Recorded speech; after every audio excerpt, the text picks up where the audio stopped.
Welcome to The Decision from Nashville EO, where you will hear the rest of the story after tough decisions were made by entrepreneurs who faced adversity and lived to tell about it.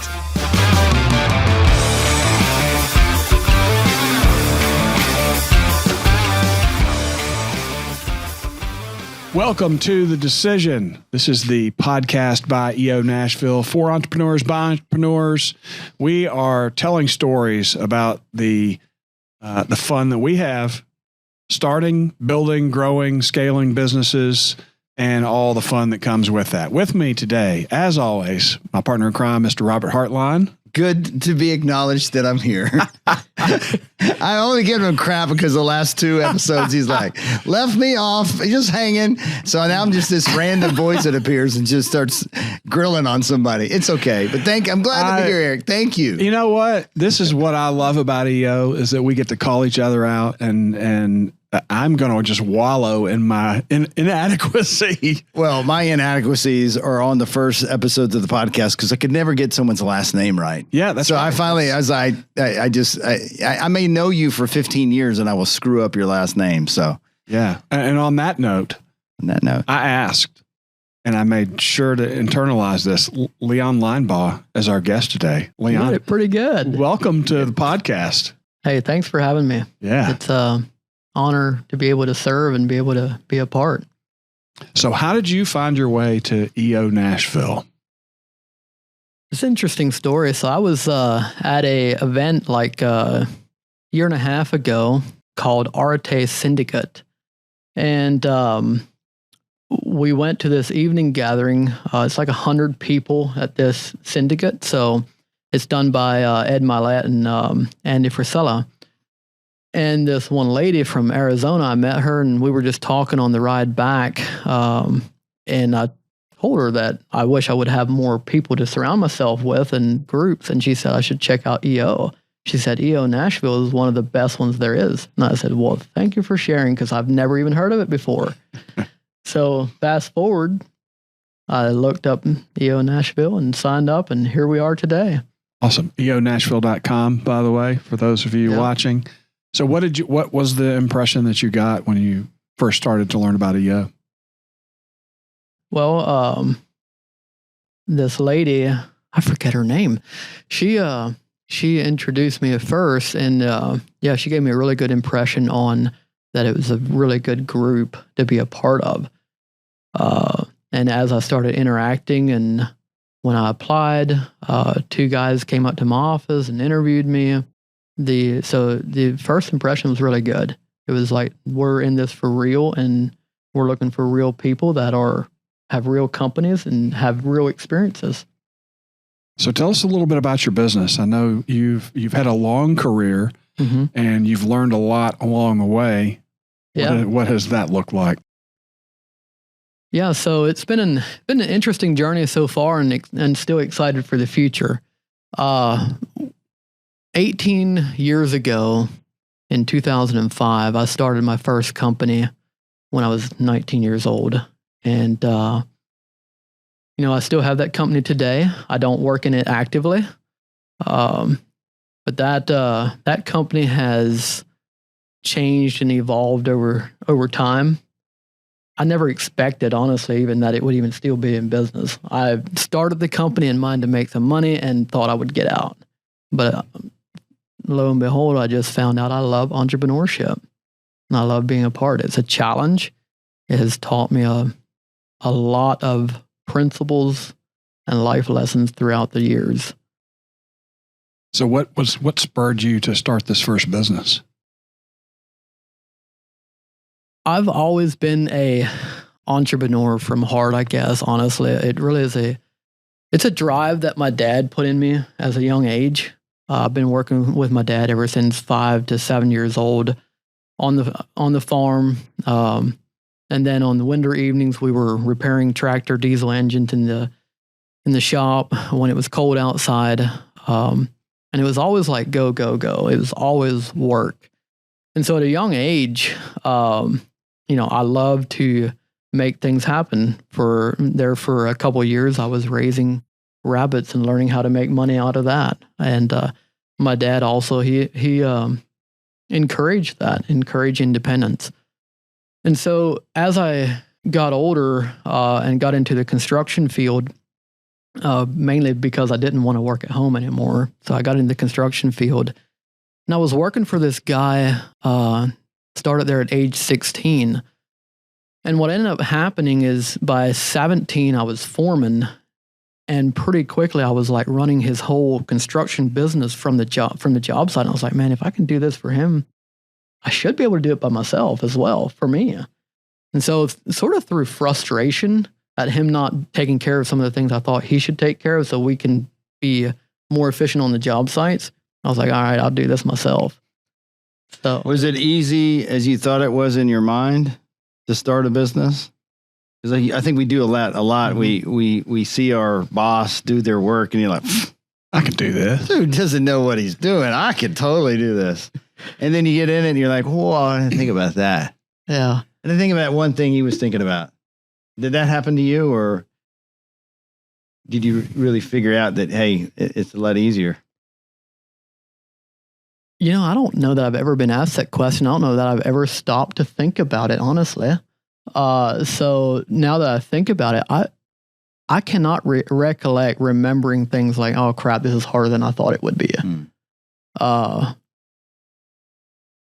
just dove into it. I remember I was dating at the time, which is now my wife. And I remember coming home late Sunday nights, and I would stay up all night doing quotes and bids for people. And I enjoyed it.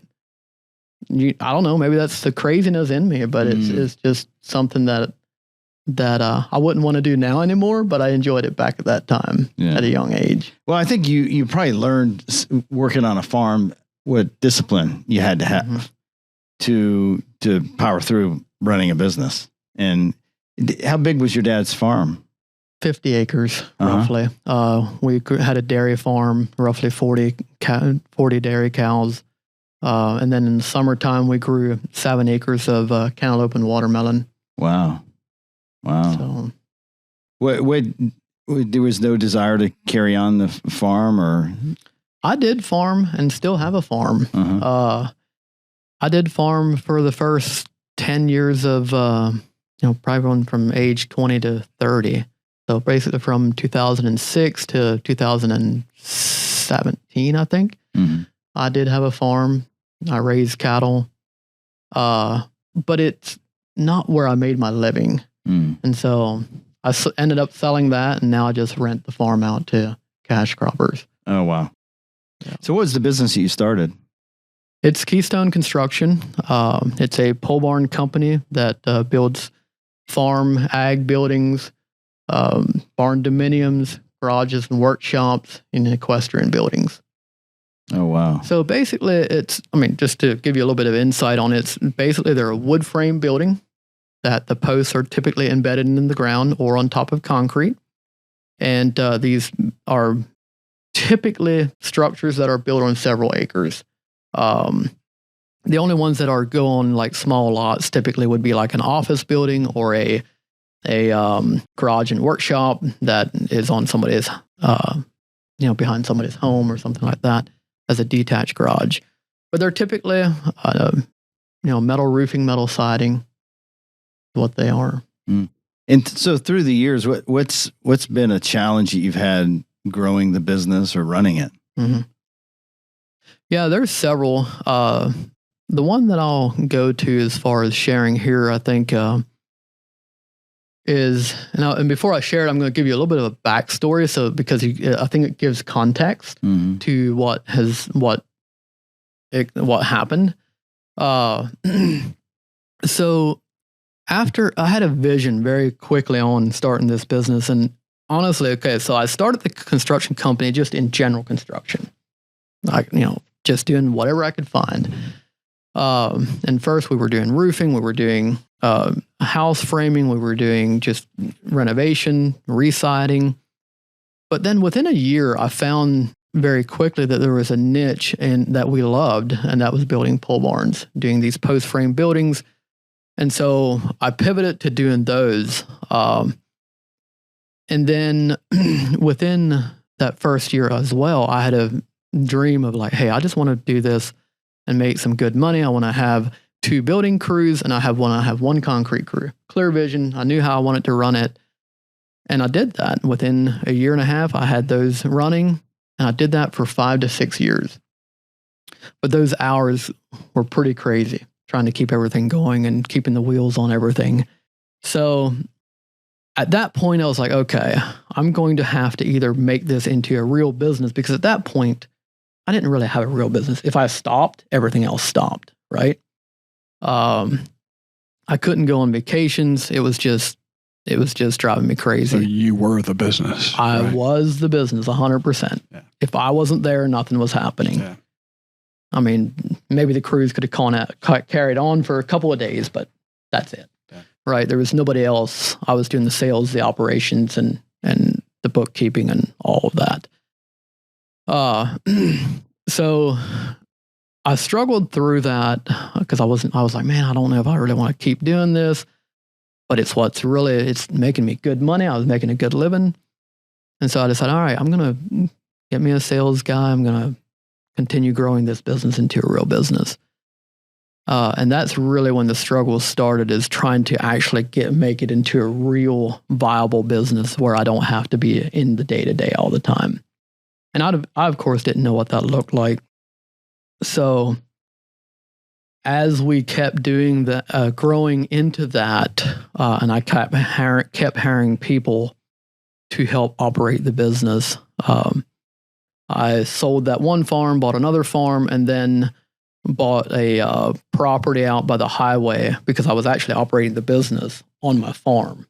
So then I bought a property out by the highway where we started carrying our own building material and packaging our own building material and sending it to job sites. And then, so that's about a period of 3 years that all of that was happening. And then things started getting really tough. I was bleeding money. And a lot of this, looking back on it, what ended up happening is I hired a lot of people that I did not know how to train. And I hired a lot of the people with the wrong skill set and put them in the wrong seats of the bus. And that led me to a position of coming to like, man, I'm going to go bankrupt if I don't do something. This thing is going south really fast. And it was a terrible work culture. There was a lot of bickering, fighting, a lot of backstabbing going on. And I was like, man, what did I create? I created a monster. And that wasn't my intention. I wanted a workplace where people could enjoy being a part of, not this. So after a couple of decisions of letting some people go and trying to figure out how to get things turned around, I was still in a really tight spot financially. And so it ended up to where I was either going to have to sell a major part of the business or a lot of the assets that I had, or sell the farm to be able to save the business. And so we ended up selling the farm, which had our home that we lived in. It had a really nice home, like 4,000 square foot or so. It wasn't huge, but it was nice for us, right? For our family. We had, by that time, I had 4 daughters at that time. No, sorry, it was 5. So we sold the farm, the home, and I bought a small 3-acre property with a double wide on it, and we moved into that. And so it was definitely a really humbling experience to be able to do that, to be able to save the business and turn it around. So we looking back on that decision, it was definitely a good decision to make, because I don't know how we would have made it otherwise. So were you able to restructure the business in general to keep the bleeding from happening? I mean, yes. What would have stopped it? I mean, if you hadn't made some changes in the company, honestly, what were those changes like? Yeah, those were really challenging changes. So what we ended up doing is I actually had a good mentor of mine that helped me with a lot of that and with helping with the workplace culture. My current business partner also helped with that. Jim Watson, he was instrumental in helping with the culture and those changes and supporting me through those times. And basically what we ended up doing is we ended up letting go of a lot of the people that weren't adding the right value and we scaled it back to where it brought our overhead way down. Now, granted, that brought lower revenues as well, but it made it manageable through that time. So we just had to. It was tough. I couldn't imagine the head trash you had running through your head, selling the house and moving out, and just that must have been. Must have been hard. It was crazy. Yeah. It taught me that you do not want to attach your identity to things.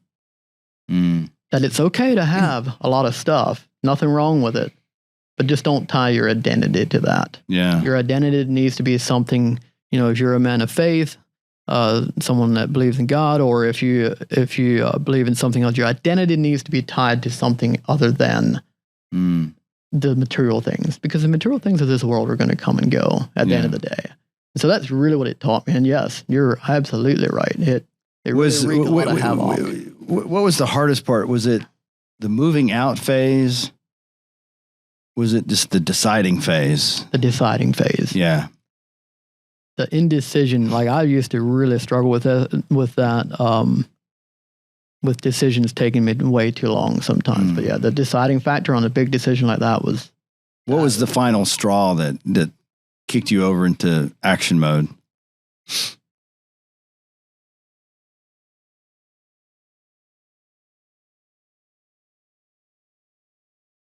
I think basically just seeing that, if I don't do this, I lose the opportunity to save what I have and to be able to rebuild it into something greater than what it was at the time. What would you rather lost, the business or the house? The house. Oh, yeah. You can always buy that back. Yeah, again.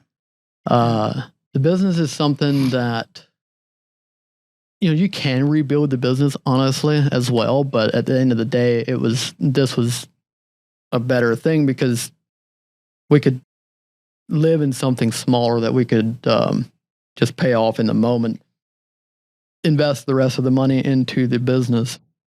And by making sure we get rid of the overhead that was burdening us and all that, it made it to where we could regrow it. So after you got rid of the people that maybe weren't providing as much value as you hoped they'd provide, how long did the business take to have the turnaround?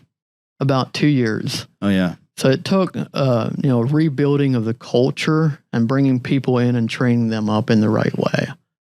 And that's really, those are a lot of the things where I realized that I had went wrong is I'm a very trusting person. So a lot of times I would trust everyone. I would trust you first. And as long as you don't do anything to avoid that trust, I will always trust that person. And where some people are more like, they prove me that I should trust you. And well, there's probably a balance somewhere there, right?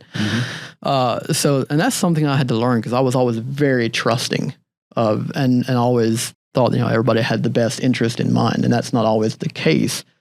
But I had to learn how to lead out in those situations where you bring people in and train them up and make sure you're setting them up for success.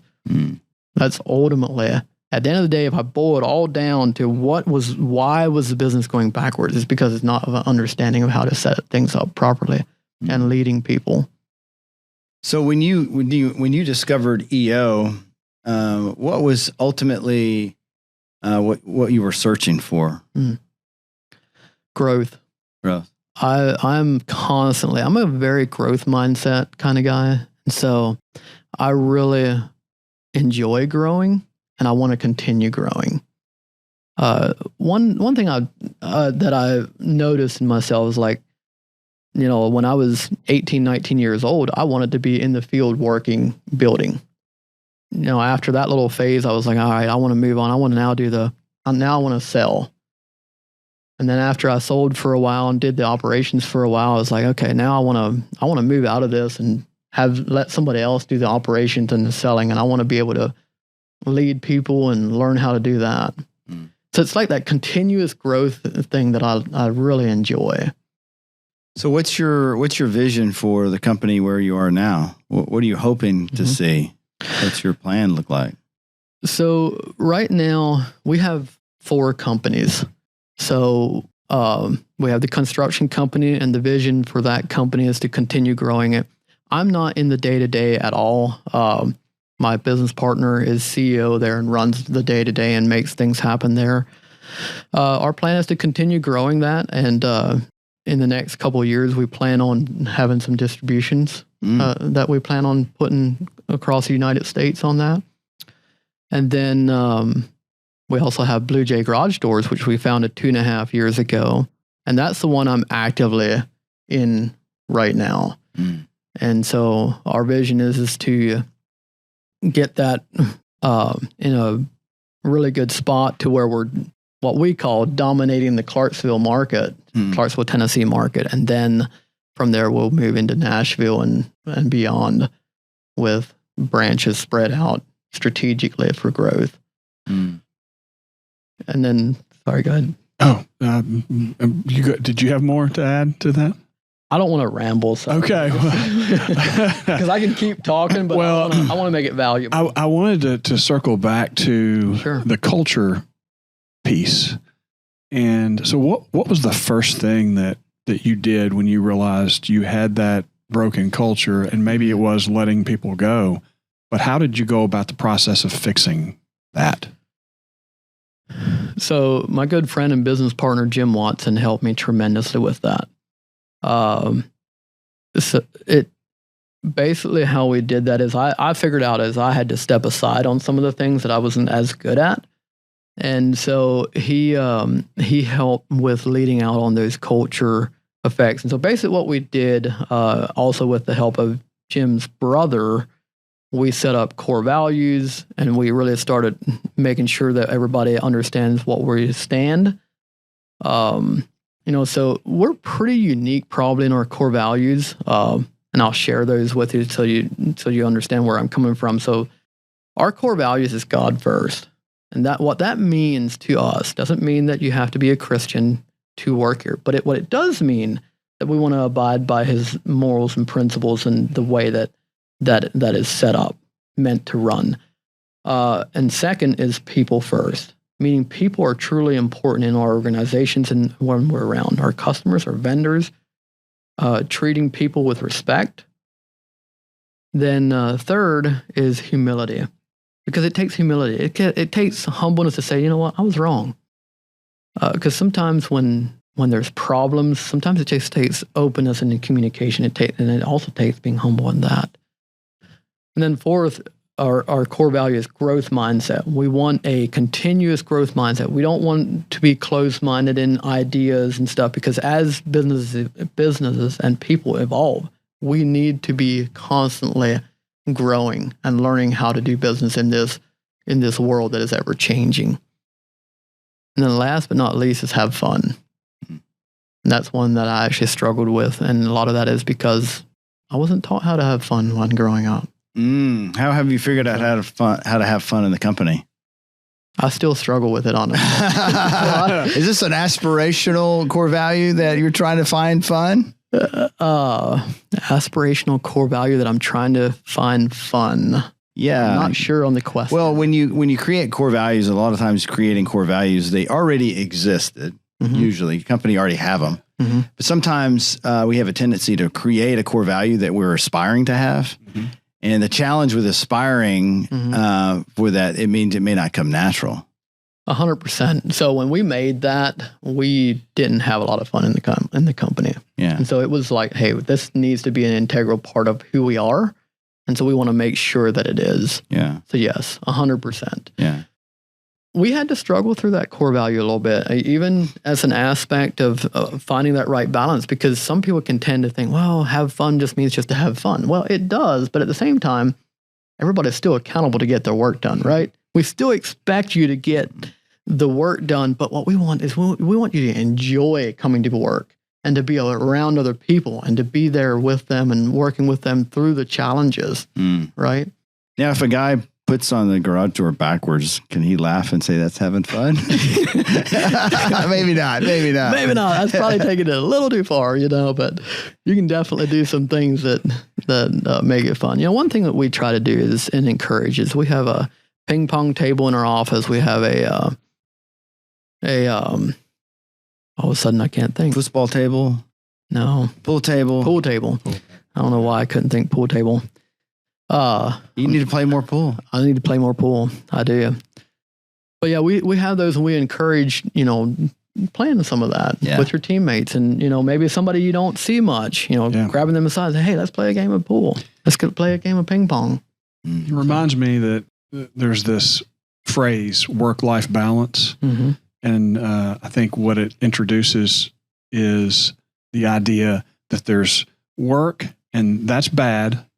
And then there's the rest of my life, which is good. And I want to do less work. Yeah. And if you embrace the idea that it's all life, and that, it's okay to have fun while working, that can take a lot of pressure off of your mind. It's like, I'm gonna work when I'm working, but I can enjoy that. Yeah. And I think a good set of core values really helps people to embrace that. It does. But there's one thing I'm learning about core values, and you have to be vigilant on training those all the time. So something that we do is every Monday morning at 7:00, we have all the team members there. Now each company has their own, but we have a core team meeting, a culture meeting every Monday morning at 7 to 7:30. And we have somebody that is going to have a topic on any part of the culture they want to talk about. But we don't talk about what's happening at work as far as like, hey, what do we need to do today? We talk about like, how's this culture affecting? How are we implementing humility? And bring out practical examples in that company of how we're doing that, how we're implementing the growth mindset. And one thing I've recognized is, if we don't consistently apply that, you will lose it very fast. And those words will only be writing on the wall if you don't. Mm-hmm. And so it's been a real learning for us through that. But it's been very rewarding as well. So, yeah, Robert and I both know how this stuff works, and I got to applaud you for taking that on. In my own experience, it has transformed our business, and I think too often leaders in business think of culture and core values as either it's that thing that goes on the wall that we need to do just to check the box, or it's fluff. And I think, as you've discovered, that constantly reinforcing this is how we behave, this is how we treat each other, our craft, our client, that tells everybody on the team that it reinforces they're either on the team or they need to leave. 100%. We have had people leave us because they could not embrace where we were going and how we did it. And it's better for both parties. Much better. And we say that when we hire them. We say, look, if you don't feel comfortable here, we want you to leave. Like, we want you, and we wish you the best. There's no hard feelings here. Like, we want this to be a win-win situation for each person that works here. Because at the end of the day, it's not about trying to keep them to work there if they don't want to be a part of. There's another thing I've learned being 18 years in business is there's people that come into your life for a season, and that's what it's meant for. They're not always meant to be there in your life. They come in for a season and they get teaching and training on that, and then they move on. And what you're doing is you're setting them up better for what they were wanting to do or go for. So I have to tell you, this is something that we do in our organization. We're really culture focused, and I love to have these conversations with our people. And I want to know what their life goal is. And so that way, if they want to be an astronaut one day, well, working at a marketing company for the rest of their life is not a good thing for them, right? But I want that relationship that we have with them during that time that they choose to be with us to make them the best damned astronaut in the world. That's right. And that way they invite you to go along on the ride, right? Yeah. And you get to see them, when it's time for them to leave and go to astronaut school or whatever astronauts do, then you've helped them get there, and they've given you their best while they're working with you. 100%. Yeah, that's beautiful. I'm glad to hear that you've embraced that. And everybody out there, you need to pay attention to your culture. So here's a question. Do you have a question about, since you're so new in EO, are there some unanswered questions that maybe you have about how to best experience EO to the fullest and get the most out of what this organization can do?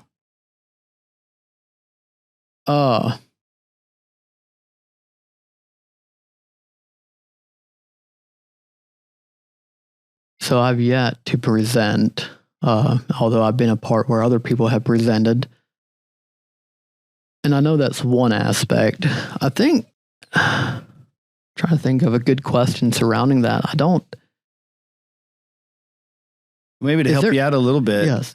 We have the first 4 episodes of this podcast are specifically designed to help you with a deep dive, with the presentation that you would make in front of your forum. Not only do we teach how to go about the presentation, but also what a coach needs to do to coach you through that presentation and also to receive coaching. And then for the third, we talk about how to be a good formate, how to sit and listen to a deep dive and provide value, right? And, a lot of that is through teaching of experience shares versus, Leon, I think you should do X, Y, and Z. But those first 4 episodes, so if you're listening and you're curious about maybe you need a refresher on the deep dive, or maybe you're in a loosey-goosey form who doesn't really follow the model.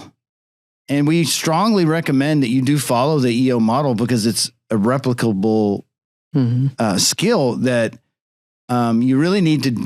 you should do for the best experience of your forum, is to follow some guidelines. You really set people up for failure when you are going around a room telling people what they should do. And the problem with that is they may do it and it may not work out. And then you're also, contributing. And if you've never walked down that journey, by gosh, you just don't need to be doing that. Well, there's even another thing onto that I always like to say is, just because it worked for you doesn't mean it will work for them. Yeah. Even if it's the exact same scenario. Yeah. Right? Because we all have different personalities and all have little different degrees of what we're struggling through. So I totally agree with what you're saying. One thing that really got me in forum mindset, I was not used to this thing about experience shares not being able to say, well, here's my thoughts on it. But instead digging deep into myself and saying, what experience do I have that is relatable? So that's been really good so far. And it's making me dig and remember things that I forgot. So I enjoy that part. But how can I experience, back to your question, like what questions I would have to how I could experience it more? And I guess I'll put that question back to you is like, what are the top 1 or 2 things that an EO member should always be focused on to make it the best experience, to get the most value? I think Eric and I are going to have 2 different answers probably, but my go-to is it's your responsibility to create the experience. So if you are in a forum that's loosey-goosey, unstructured, disorganized, you need to be a leader and lead it. And either you have a conversation with the leader and you be real. This experience is not what I signed up for. And you say either maybe I be the leader or someone else is the leader or you be the leader. But it's time for you to be the leader. And those are real uncomfortable conversations with people that you're formates with. But that's also practice in what we should be doing anyways, with having a real conversation with important facts. Like my time is important. Your time is important. 100%. And 9 times out of 10, you're in a room with 2 other people going, thank God someone said something, But whatever it's your form experience, whether it's how you're doing events, or not doing events. I see so many EO members that super active in their forums, but they don't go to the events. And I'm like, dude, that's the gem, man. That's like, forum is, I'd say 75% of the experience, but 25% of it is no doubt meeting someone new, going to a learning event, boning up on your skills, all of that, being involved in the board, being involved in other committees that can strengthen your leadership skills. So you should, I think it ultimately is, it's your forum experience. Own it like it's your own, and don't expect forum to be, don't expect EO to just to mold to you. You have to communicate. You have to have a voice in it. Eric, what would you say? Good. I would probably say that it's okay to pass and say, I don't have anything to share. There becomes this, we're entrepreneurs. We tend to be a little bit competitive. Sure. We have to, we want to show that how smart we are, how experienced we are. And there are times where I have felt like, well, gosh, I got to say something. Everybody else has contributed. It's totally okay to say, I don't know. I don't have anything. It's totally fine to do that. You do not have to share every time. You mean you don't have really wisdom to share after every presentation, Eric? I'll tell you this. When it comes to financials, it's like I will need to call my CFO maybe and pass some information along to you, but that's not my thing. But if it's culture, we can talk all day. And so it's okay to, we don't know everything, right? Yeah. And there are going to be times where you're going to be asked to share experience. And if you don't have it, then, save everybody a little bit of time and just pass and pay a lot of attention, because you're going to get to hear lots of other people who do have things to share. I really appreciate that. And because being able to release that to where people know that they don't need to share every time. I think it's really good. The other thing that I really like is Colton Mulligan said this in one of our forum trainings. He was like, listen to the sharing with the way how you can apply it in something in your own business. Don't think about how the presenter can apply it. Think about how I can apply it. That was really impactful for me, because I was like, okay, I can get value out of this, and I should not be thinking how they can. They need to think about how they can apply it. I think about how I could apply it, and maybe something other in my life going on that may not be that big, but still can apply. I've had that experience. It's almost like a cheat code where you're hearing all these conversations going around, and you make a couple of notes and go, I'm going to take this back to my business. And you may not even tell anybody in your forum that it actually happened that way. Yeah. Leon, thank you for joining us today. I really do appreciate it. Welcome to EO. Thank you. I'm honored to be a part. Awesome. Guys and gals here in Nashville, Tennessee, if you are an entrepreneur and you feel alone, and maybe you're in the struggle and you realize you can't talk to your employees, family doesn't want to hear about it, and you need a tribe, maybe you should visit eonashville.com and see why 375 of us here in Nashville, we are the largest EO chapter in the United States, could be your home, could be your place to not feel alone anymore.